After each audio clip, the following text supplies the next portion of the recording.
টুকু, আসসালামু আলাইকুম আকাশ ভাইয়া। ওয়ালাইকুম আসসালাম। কেমন আছেন ভাইয়া? আমি ঠিকঠাক, তোমার কি অবস্থা? জি ভাই, আলহামদুলিল্লাহ খুব ভালো আছি। তো হঠাৎ না বলে চলে আসলেন যে? এই যে তোমার অবাক করা চেহারাটা, এটা দেখার জন্য। বউ আসলে দেখতে পারতাম না। হাই, আসলে অবাক হয়ে গেলাম। শোনো, তোমার জন্য জিনিস আছে একটা। কি ভাইয়া? এটা কি এটা ভাইয়া? আমি রুমে যাব, তারপর খুলবা। কেউ কিছু গিফট করলে তার পেছনে খুলবা, সামনে না। ঠিক আছে। ওকে, শোনো, চাবিটা দাও আমাকে। এই পৃথ্বী, ভাইয়াকে রুমে দিয়ে আসো, যাও। এই লাগবে না, রিল্যাক্স। আরে যাও যাও যাও। আরে না,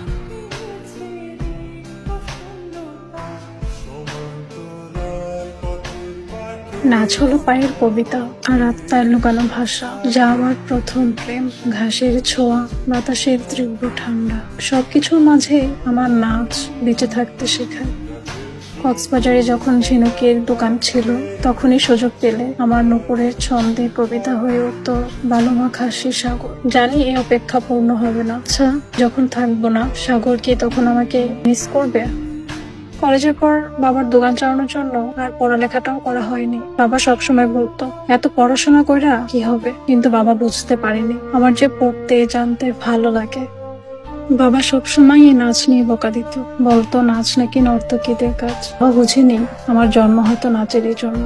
বাবার কাছে আমি ছোটকাল থেকে বোঝা শুনেছি, ছোটকালে জন্মের সাথে সাথে বাবা যখন আমাকে কোলে নিয়েছে, সাথে সাথে শুনেছে মা মারা গিয়েছে। ওই যে কোল থেকে আমাকে রেখেছে, এরপর থেকে ছোটকালে আমাকে কোলে নেয়নি। তাই তো সবাই ভাবলো আমাকে বিয়ে করলে তার আগে পাত্র মারা যাবে, তাই আর কেউ বিয়ে করতে চাইলো না।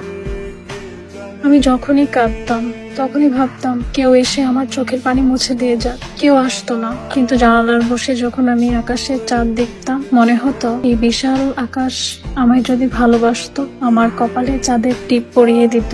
আমি তার সাথে বসে পাহাড়ের চূড়ায় চা খাবো, মধ্যপাড়ার স্কুলে বাচ্চাদের সাথে বাউন্ডুলি খেলায় মাতবো, হবে তার সাথে পাহাড়ের পথে হাঁটা, যার সাথে রাতে গান শুনবো, যে হবে আমার হৃদয়ের মায়া, যে ছুঁয়ে যাবে আমার পুরোটা জুড়ে। সব মানানো আছে। 300 টাকা দে, আমি আইতেছি। সকালে না তোমার টাকা দিলাম। সকালে টাকা দিলাম মানে সকালে টাকা খরচ হয়ে গেছে। দে টাকা দে, টাকা লাগবো। দে আমার দোকান তোর হিসাব দিতে হবে না। টাকা দে, সকালে তো নিয়ে গেল 300 দে টাকা দে, দে আমার লাগবে টাকা। বেশি কথা কয় বললাম আমার, দে টাকা দে। নাও, তোমার দোকান, তুমি টাকা নিয়ে দাও।